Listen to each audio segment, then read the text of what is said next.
means they have a few priorities. So this means they can go for the carry, or they can go for whatever that's left out in the open, which they will try to force that Selena ban once again to Arc. So second ban here is going to be crucial. They are thinking very hard, and they are banning the carry, which means they want the Granger for themselves. They're gonna try and lock RRQ Hoshi out of here. But the only thing is that if they're looking for a specific counterpick to 1-1, Kufra definitely is going to be an issue. However, it kind of forces RRQ to pick up Kufra within that first rotation itself. So we're just gonna have to wait and see here, unless RRQ wants to spice things up and let a Selena through as well. Wow, this is very, very sly. Like, it's a pick your poison moment right there. And of course, the King's response, they don't want to see the Selena. Now, the target's turn to pick, and it's going to be Rexy here opening things up, and it will be Uranus here for the first pick. But this leaves out the Granger, and I'm very, very sure right now RQ wants to go in for that lock-in, but if they do go in for the Granger, which means that they open up even more things. Valir, oh snap! Oh boy. Well, we're just gonna have to wait and see what they want to go here. They're really discussing this. James is definitely, considering all the options, but Valir and Granger is pretty good overall. Evos Legends, on the other hand, they can secure themselves the Grok, which is not going to be a bad pick overall. However, not having access to that Valir, do they want to pick up a Kufra for themselves? Do they not want to pick up the Kufra? I feel like Evos has a lot of options. However, RRQ start off the draft very strong. Yeah, even if they pick up the Kufra right now, Valir can easily push them away, which the Diggy will come in to actually negate some of all these CCs that's upcoming later on. And it seems like Evos don't really want to worry too much about more marksman being banned out for the second phase, but Sin, he is being very effective on the Granger in the first game, and he's actually thinking of taking this for R7, which is the Cho right down below. Yeah, and Cho does really well, especially into the Uranus here. Both of them can't really kill each other, but as long as Evos, Evos' the Uranus just goes even against the Cho, it should be a-okay. Coming into the second rotation here, the third band is coming on through. Look, I'm expecting it to be relatively the same, that RRQ Hoshi is most likely going to ban out the Sicilian. Evos, on the other hand, they're thinking about it. Aurora isn't going to be likely, as Valir has already been locked in by RRQ. But they're going to ban out the Natalia this time around. It looks like they're going to have quite a squishy composition if they are that afraid of the Natalia. I'm thinking about that as well, but what could it possibly be? I mean, Franco, wow. We had a discussion about this. It can be effective, but they are looking at something even more solid. So, we've seen the Hylos and Leomort combo. I'm looking at, once again, it could be possible. Moskov looks pretty alright, but Roger sounds too hard to pass. Yeah, no, I don't think Roger is going to be the pick here, because Roger, there's a lot of things that's going to make Roger very susceptible, especially the Valir. Even though you can dodge certain abilities and you can execute them at the end of time, I think Bruno is going to be the pick of choice. It looks like they're going to play hyper carry for the side of Evos Legends. They don't want anybody else to have damage, only Bruno. So again, Grok, Diggy, Bruno, as well. Whew, man, reading through this match is really, really difficult. I'm struggling to catch my breath here, as well as the Raphaelia early game composition to actually look to go and steal the buff away. RRQ, in response, they've got a lot of damage, playmaking capabilities, and on top of the fact that they're going to have a high loss in the lineup alone, Leomort is going to be looking like the option here, because he's going to be able to run down Bruno. He only has the slide tackle to get out of there. Yeah, I'm looking at a running down composition for RRQ Hoshi. Like, you got the Glorious Pathway, you got the Phantom Steed. Like, they can't just dive to their heart's content, but we talked about this before. Leo Mort needs to be negated, needs to be shut down. So this is Evos' goal in this early phase. Can they pull it off? They really need to make sure that every other factor has been put out of the question, so that the rest of the members of RQ Hoshi is rendered ineffective when they try to dive that leaderboard in the early phase. Yeah, and now we're loading into the game. This is going to be game 2. I'm excited to see how Evos is going to play this because I feel like I don't think they regress, but I do think they want to play something a little bit more comfortable in this matchup against RRQ. RRQ, on the other hand, they are looking to really, as you said, it's a terrible way of putting it, but really want to run it down. Yeah, I mean, they're running for that trophy, of course, but of course, every single obstacle, you just gotta find a way to ace it. If it really takes your stamina off. But here comes game number 2. Evos Legends going at it once again against RQ Hoshi, now on the blue and the red side for RQ. Yeah, looks like they already starting very standard from both sides here. Both Rexy and Bajan, it looks like they went for the buff for the side of Bruno. He's going to double buff himself. They're going to focus even more gold because he doesn't have to share it with any of the mages. And you can already see a little bit of a scuffle happening down by the river, but nobody is going to go down just yet. But Luminaire did use his flame shot. Yeah, and of course, a little bit of that sort of tussle is going to be pretty much A-okay for both ends. Lemon's going to get his camp. He's going to be hitting level 3 really soon, but the rest of the members of Evos is looking for that flicker. Then we'll be able to actually pop that one up, and the pressure is on the top side. Yeah, and this is what they should have been doing yesterday, is Evos want to punish this Leomord before he reaches critical mass. And although Cho, it might be a little bit of a problem, at least you're not going to have to worry about the playmaking capability. Oh, yes, Juan, he's already got quite a bit of damage into LJ. He's forced to walk back walk out of his revitalized. But John secures a double kill. The base damages is still there. Evos still got what it takes to win this game. Evo says, you think you can run it down, then you just gotta face the wrath of the Tiger Serum. 3 kills in the back, but that shot coming in from Sin will not hit. They're looking to secure the first turret alongside Wooden.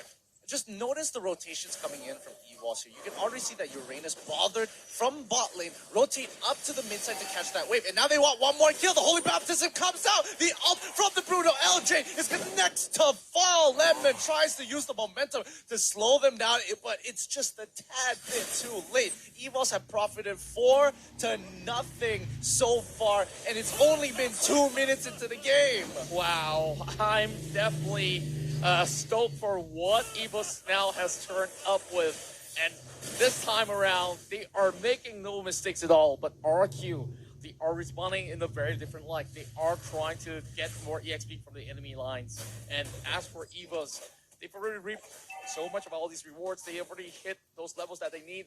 One's going to be able to pick up more fights here, as we are looking at LJ here soaking a little bit of damage.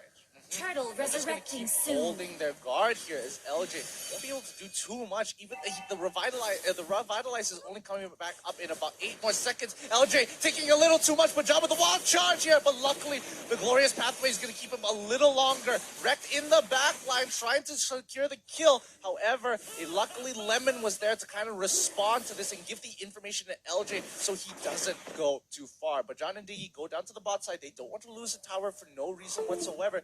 They have to kind of control this bottom side a little bit more. Yeah, and of course, now that they've already dealt with the top side so much, they are hoping to actually open the bottom lane, but they are attempting that turtle first. And RQ, they are a little bit late to the scene, so there's no point cutting across as they are looking to secure the buff. But here goes Bajan, though. Bajan! Oh, man! That's a lot of track coming in, and Turtle being secured by Evos Legends. Yeah, you can see that Cho was getting, like, uncomfortably close to Juan there. Like, if he did get on top of him, I don't know whether they're going to pull the trigger for the side of RRQ, but, you know, in the 4v4, Evos is playing this as standard as possible. This is the typical hyper carry strategy you are expecting to see, and now Lemon is trying to do his best against Rekt, and Rekt doesn't really care. He just pops his ult and literally just walks away, and you look at him, he's literally taunting them, saying, hey, put more damage into me, boys. And yes, they do, but John is there to kind of relieve a little bit. It's a 2v3 situation, but they're both so tanky that it just does not matter for now. The Rondo's coming through the glorious pathway. Oh, this might be it, but John's in a lot of trouble. And yes, Grok even though he does put down the wall, isn't going to be enough. Evos on the other side of the map looking to try and punish as they pull away. Rex still alive. He takes a full Rhapsody. That's bad. He's gonna go down next. But they want to pick up Sin. 2 flame shots come through. LJ gets pulled back with the time reversal. However, they don't have that damage. Bruno is not there. Yeah, they did not respect enough damage coming in from the side of RQ, Hoshi, and of course, they still went in for a chase knowing that they can take down both of these tanks. And of course, they were just running around, getting a little bit of attention here, but it's still going to be a tower nonetheless for Evos, though it did take some time. All right, let's think about what they got. What did Evos actually get out of that particular fight? Sacrificing 2 of their members, even though very clearly they could have just, completely backed away. They were buying a lot of time with 3 members up on the top side. They got the blue buff. They got 1 camp. They got a tower off of it. RRQ just took back, took back in response to blue buff for themselves. I think, is this worth it of a trade? In terms of the goal lead, it doesn't seem like it really mattered in the grand scheme of things. It's not really spectacular, but hey, they've actually had a lot more room towards the jungles of RQ at the very least, which they can actually maneuver about. But that's going to be the turtle up, and RQ looking like they want it even more this time around. But this is going to be for John, hoping to actually clip off RJ for a little bit more. They are still going for that sort of a turtle takedown, all the way sneaking it at the back. What? And Rexy, it doesn't reset from there? Huh, okay, that's pretty interesting. It looks like they pull it back all the way to the very, very edge, like literally maximum distance here. Whoa. And now Rek is going to be walking on through. As you can tell, I'm not even concerned that Rek is not going to die. Yeah, I mean, that looks very uncomfortable to be in that position for any other player, but he looks so calm and composed. To just walk it off. But LJ now is walking into this while charge being used. And of course, here comes the pathway that has been opened up by LJ to run right off. And I guess RQ just got to forsake this tower, but there's going to be a little proxy of the wave, which, somebody's got to deal with R7 first. Yeah, and they want to punish this as much as they can because they know that the Glorious pathway is their fantasy coming through. But John in a lot of trouble, but they're putting some damage into. But John, they're quickly putting down that revitalize. Is it going to be enough? As the time journey is pulling through. Wrecked in the backline. He's trying to secure it. He needs to pull away. They've slain another big member. LJ's the next to fall. They trade 1 for 1. Wow, look at how convincingly they've just pulled off that sort of a takedown there. Evos have members at the ready. Rek just run right across. And of course, RQ Hoshi hoping to actually stop them on their tracks. To, of course, negate that first pulling. It's not worth the cost, but here comes Rek. Oh, this is going to be a home run chase. They're going to keep chasing him down, but Sin does not actually have the red buff here. And Rek is emoting, making sure. And they even get the Death Sonata here. Not too bad, but at least LJ is nearby just in case they need a glorious pathway to bail out of a terrible situation. Yeah, I mean, right now, actually, he was buying a reset out of this and just getting more buff in the hands of Juan, while Rek just doing his own thing, and here comes the sort of a glorious pathway opened up, and it's like, okay, give me all you got. You can use all your elements. You're not going to take anything. It looks like they're going to lose mid-tier 2, all because they got a little too angry at this Uranus up on the top side, but now Rek finally getting what he deserved as the rest of the team comes on, crashing on top of him. Sin, he's tired of this. He got a full round of Rhapsody inside of him, and now he is dead. Evos, however, should be able to get another turtle, and they increase the goal lead, but man, Rek the taunts. Man, he's actually having too much fun out of that one.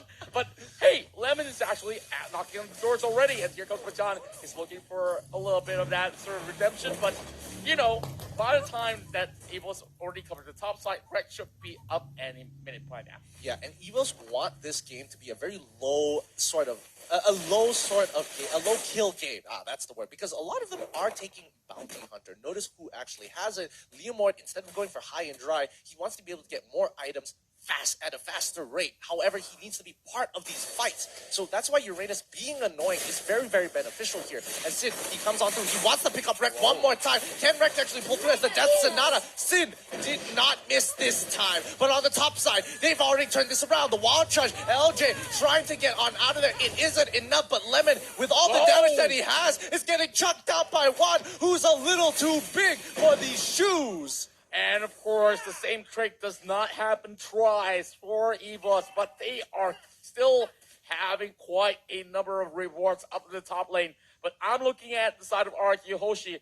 They did get to towers, so that is definitely good news for them. So there's still a lot more heading over the side of mid lane, which they just need to find another few good sort of team fight, and they should be good to go. Oh, he's going to be able to... Oh, he doesn't actually get the kill there. He didn't one-shot him as he thought he would. R7. And now he's in a lot of trouble as R7 is coming through the back line. Diggy is very, very low. He has to be careful for the Death Sonata as Juan tries his very best. He's getting run down by the rest of the team. Gets kicked back by R7 as RRQ find the opportunity and the angle to hurt Evos Legends. This is going to even up the score a lot more.